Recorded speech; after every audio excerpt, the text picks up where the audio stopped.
La plupart sont contents de ce que Karambiri est guéri du coronavirus. Mais ils ne sont pas dans les larmes de savoir qu'il ne s'est pas repenti. Il a fait une vidéo où, semble-t-il, il dit comment il a fait des expériences avec Dieu. Mais à aucun moment, il ne demande pardon à la nation burkinabé. Bonsoir à tous, bienvenue dans BBC Info, voici le sommaire de ce soir. 44 pays africains sur 54 sont désormais touchés par le coronavirus, un chiffre qui a doublé en 3 jours. Cas inquiétant toutefois, le Burkina Faso, qui compte 99 personnes infectées du virus et devient ainsi le 5e pays le plus touché d'Afrique. Et devient ainsi le 5e pays le plus touché d'Afrique. Et devient ainsi le 5e pays le plus touché d'Afrique. 4 ministres ont même contracté le virus et la première vice-présidente de l'Assemblée est décédée la semaine dernière.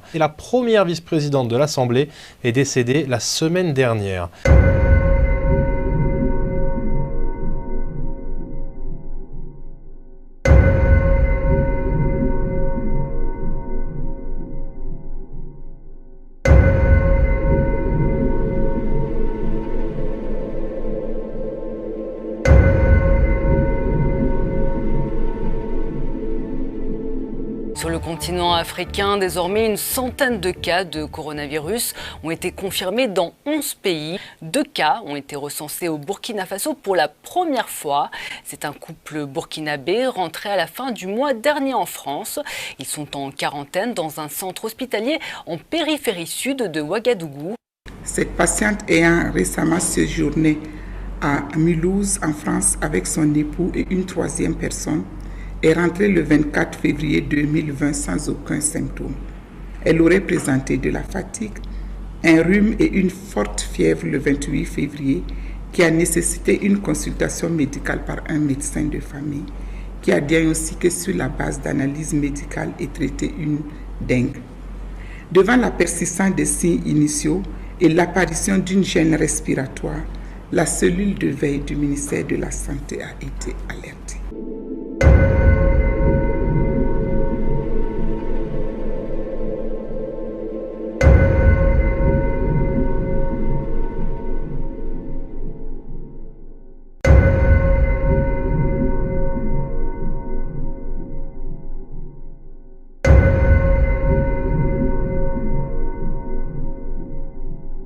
Il regarde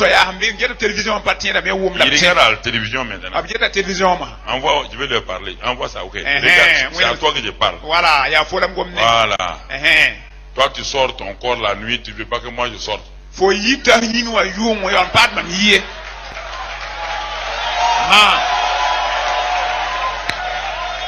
Toi, tu sors pour faire du mal. Oui. Moi, je sors pour faire du bien. Voilà. C'est à toi que je parle. Tu es assis sur un divan rouge. Regarde, tu es en pyjama. Oui, c'est toi. Oui.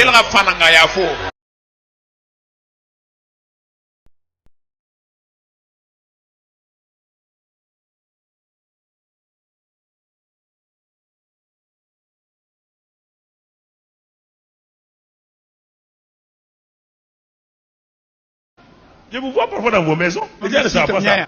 Je vous vois parfois dans vos maisons. Les gens ne savent pas ça.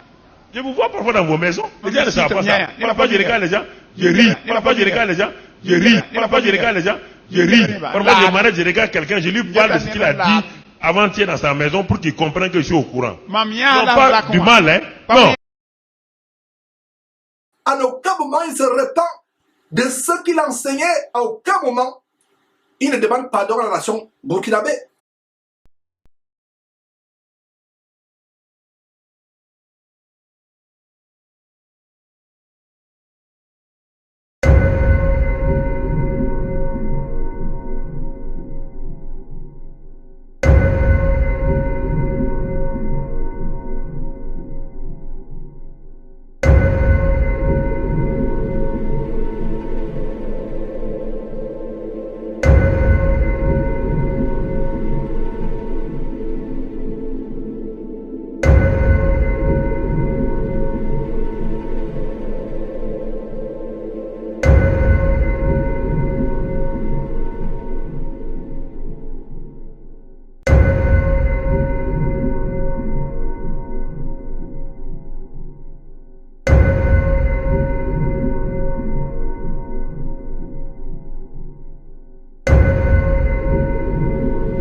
il ne demande pardon à la nation burkinabé.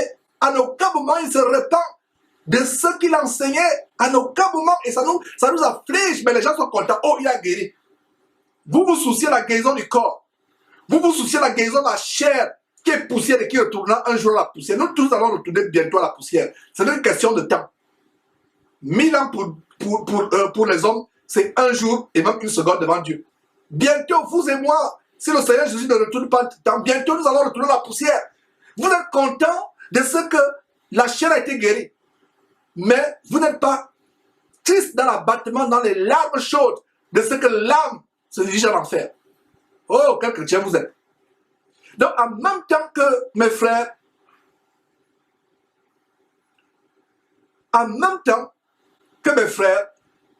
je dénonce cette fausseté. Je dénonce ces pasteurs qui prennent la gloire de Dieu. Et s'il y a une chose qui me fend le cœur, qui me rend fou, parce que vous me trouvez fou, mais s'il y a une chose qui me rend fou, c'est un homme qui prend la gloire de Dieu. Un homme qui se fait adorer par les hommes. Au lieu d'amener les hommes à adorer Dieu. Ça me rend fou.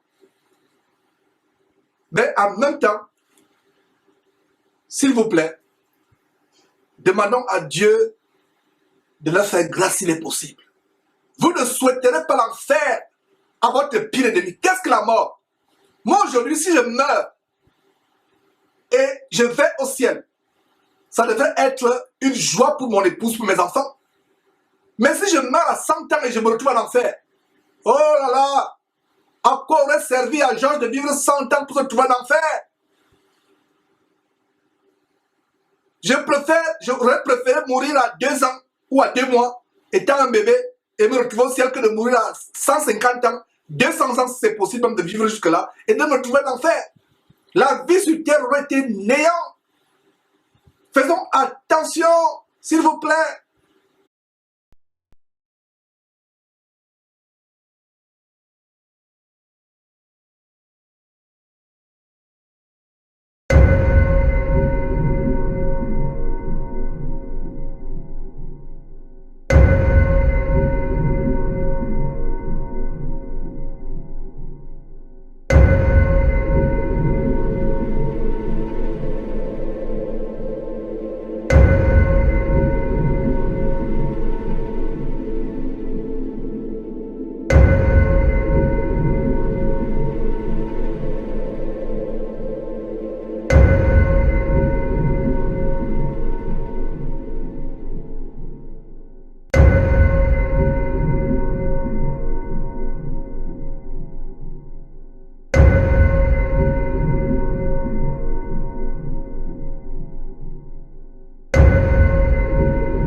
Il y a des gens qui disent, Georges, tu penses que tu es le meilleur pasteur sur terre. S'ils pouvaient savoir, autant nous dénonçons les abominations qui sont dans le monde, autant nous dénonçons avec virulence les faux pasteurs, autant, mes frères et sœurs, dans notre intimité avec Dieu, nous ne devons même pas une seconde penser que nous sommes supérieurs à qui que ce soit. Et je lance un appel aux auditeurs de Jésus-Christ TV. En découvrant ces révélations, ces vérités, ne pensez pas que vous êtes supérieur à un catholique. Ne pensez pas que nous sommes supérieurs à un témoin de Jéhovah. N'oublions jamais d'où Dieu nous a tirés, comment nous avons été. N'oublions jamais que nous avons encore des faiblesses. N'ayons pas une haute opinion de nous-mêmes. J'ouvre cette parenthèse. Les gens disent, genre, tu penses que tu es meilleur? Non, non, non, non, non, non. Je continue à travailler à mon salut avec crainte et tremblement. Et ma prière, c'est que, avant de quitter cette terre, que je me rapproche le plus possible de Jésus-Christ avant de quitter cette terre. J'ai encore des faiblesses, j'ai encore des défauts. Mes frères et sœurs, c'est tout ça que j'ai besoin de vos prières. Nous avons besoin de prier les uns les autres pour que Dieu nous rende parfaits. Nous rende parfaits. N'ayez jamais une haute opinion de vous-même. Ce n'est pas parce que vous avez commencé à mettre des longues jupes, vous ma soeur, ou vous voyez la tête, que vous pensez que vous êtes supérieur à d'autres sœurs qui s'habillent encore comme des prostituées. Peut-être cette sœur qui s'habille encore comme une prostituée est plus respectueuse à son mari que toi qui couvre les longues, qui te parle avec les longues jupes, mais qui manque d'obéissance, de respect à ton mari. Cette prostituée, que tu penses être prostituée parce qu'elle a des pantalons serrés, je ne dis pas qu'elle s'habille avec les pantalons serrés ou avec des robes moulantes, c'est une bonne chose. Non. Je suis en train de dénoncer quelque chose. Le Seigneur est en train d'exposer une hypocrisie dans notre cœur. Ne pensons pas que nous sommes meilleurs. Donc, vous qui dites que Jean, tu penses que tu es meilleur, je le dis publiquement. Peut-être que ces pasteurs que je dénonce, ils ont des aspects peut-être que je n'ai pas, des côtés positifs que je n'ai pas, mais nous dénonçons ce qui est mauvais. Quelqu'un vous encourage à faire la sodomie, excusez-moi, avec votre femme. Nous allons dénoncer. Quelqu'un vous escroque, enseigne comment il peut sortir de son corps, aller visiter ses ouailles dans la nuit pendant qu'ils dorment ou font autre chose. Nous allons dénoncer. Mes frères et sœurs. Mais en même temps que nous dénonçons, en même temps que nous avons ces révélations, nous ne devons pas penser un seul instant que nous sommes supérieurs. N'oubliez jamais l'histoire de ce jeune homme qui se frappait la poitrine, il priait, Jésus l'écoutait prier. Il dit, moi je n'ai jamais fait ceci, moi je n'ai jamais fait cela, moi je n'ai jamais fait cela. Son hypocrisie a été exposée au grand jour.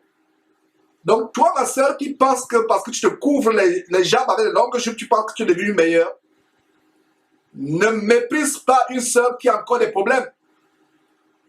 Soyons compatissants. Ayant le même cœur que Jésus a eu, il était compatissant.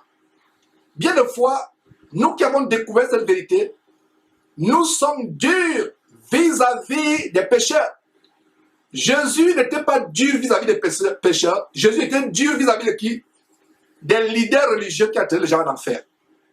Je reprends. Jésus n'était pas dur contre les pécheurs, il était compatissant. Vous avez un collègue, même s'il est encore homosexuel, dites-vous que c'est par la grâce de Dieu que vous n'êtes pas homosexuel ou lesbienne comme lui. Vous aurez été peut-être 1000 fois lesbienne, 1000 fois plus homosexuel que lui. Donc, j'espère que vous comprenez ceci. Cela va développer en nous la compassion. Développer la compassion vis-à-vis des pécheurs. Et au fur et à mesure que je creuse ces enseignements bibliques que je partage avec vous, je vois les choses d'une autre manière. En même temps que vous connaissez mon zèle à dénoncer le faux, à dénoncer la fausseté, dans le privé, dans mes rapports, soit avec mes collègues, soit avec les voisins, soit avec peu importe les personnes du monde, j'ai beaucoup de compassion. Prions pour ces gens-là. N'ayons pas une haute opinion de nous. Ne pensons pas que nous sommes meilleurs. Et quelque chose que j'ai remarqué, les auditeurs de Jésus-Christ TV, à un moment, ont cet orgueil invisible, cette vantardise invisible que nous avons découvert la vérité, nous avons découvert de grandes choses. N'oubliez pas que la parole de Dieu est une épée à double tranchant, comme Hébreu nous le révèle. Une épée à double tranchant. Un tranchant peut vous amener à détruire l'adversaire, Satan peut vous amener au ciel. Un autre tranchant peut vous détruire vous-même et vous amener à l'enfer. Donc les connaissances de la parole de Dieu, en même temps que ça peut vous aider à grandir, à croître dans la foi, à persévérer, à vous approcher de plus en plus de Dieu, de plus en plus de Jésus qui est allé au ciel. Cette parole peut vous faire enfler d'orgueil et vous faire tomber en enfer. Qu'est-ce qui a fait tomber Satan sur terre, selon Ésaïe chapitre 14 et Ézéchiel chapitre 28? Une seule chose, l'orgueil. S'il y a une marque, ne serait-ce qu'une once d'orgueil dans notre cœur, que Dieu nous en délivre au nom de Jésus-Christ. Je nous en supplie. Que Dieu nous en délivre. Beaucoup de personnes ne me comprennent pas. En même temps que j'ai la haine du mal, je dénonce les choses avec la violence que vous me connaissez, donc vous ne m'êtes témoin. C'est parce que j'ai haine au mal. Et c'est bien d'être radical. Je vais vous faire une révélation, une confidence. Frères, sœurs, soyez radicaux. Ça va vous empêcher de pécher. Soyez radicaux. Et le radicalisme entraîne le dégoût du péché, la haine du péché, la peur du péché. Beaucoup de chrétiens aujourd'hui ont peur du coronavirus. S'ils pouvaient avoir peur du péché comme avoir du coronavirus, comme ils avaient peur du coronavirus, oh là là, le ciel sera peuplé à une vitesse exponentielle tous les jours. S'il vous plaît, ne regardez pas quelqu'un, même d'une autre religion, même chez Ivan Castano. D'ailleurs, il y a un bien-aimé frère Claude, avec qui j'ai eu des bons rapports dans le passé. Un frère bien-aimé, il était chez ICC. Mais quand j'ai rencontré Claude, Claude avait des qualités que je n'avais pas. Il avait cette patience que je n'avais pas, que je demande à Dieu de me donner. Il avait d'autres qualités, mais il était chez ICC. Jusqu'à ce que Dieu lui-même l'a enlevé de ICC. Il y a des gens qui sont dans la région catholique, qui sont là chez les témoins de Jéhovah. Ils sont meilleurs que vous et moi. Le temps de Dieu n'est pas encore venu de les sortir de là. Votre temps est venu à vous. C'est pour ça que vous êtes sortis. Donc, ne vous moquez pas de quelqu'un dont le temps n'est pas encore venu de sortir de là. Dans une autre dénomination. Et maintenant, dans les églises de maison, ne partez pas d'une église de maison parce que quelqu'un, vous ne le trouvez pas votre standard. Vous ne le trouvez pas qu'il est mature. Dieu a voulu que dans l'église, il y ait des personnes immatures qui soient soutenues par des personnes matures. Dieu a voulu que dans l'église, il y ait des personnes plus sanctifiées qui encouragent d'autres personnes à être sanctifiées. Comme je disais, c'est Dieu qui inspire. Dieu a voulu que j'ouvre cette parenthèse parce qu'il y a des gens parmi nous qui ont une haute opinion d'eux-mêmes. Oh Seigneur Dieu, moi Georges, délivre-moi de toute pensée de penser que je suis supérieur aux autres. C'est la prière que chacun nous devons faire. Même les faux pasteurs qu'on dénonce, nous dénonçons leurs œuvres. Et je vous révèle aujourd'hui que, bien que ça nous fait mal de voir les âmes que les Karambiri, les Kassano et autres apportent en enfer, ça fait mal dans la chair de voir comment les chrétiens sont entraînés en enfer. Mais en même temps, je dis, Seigneur, si c'est ta volonté, donne à ces faux pasteurs de se repentir, de venir publiquement témoigner.